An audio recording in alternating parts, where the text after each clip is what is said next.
How to copy your TikTok profile link. Hello guys, in today's video I'm gonna show you how to copy your TikTok profile link easy and fast.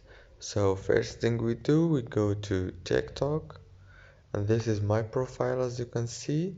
Now if you want to copy a link of your profile, just go to edit profile right here, and then go to here. You will find the link. Here is it, and click here and it will be copied. Just click on it like this and it will be copied directly. As you can see, I'm clicking on it right now.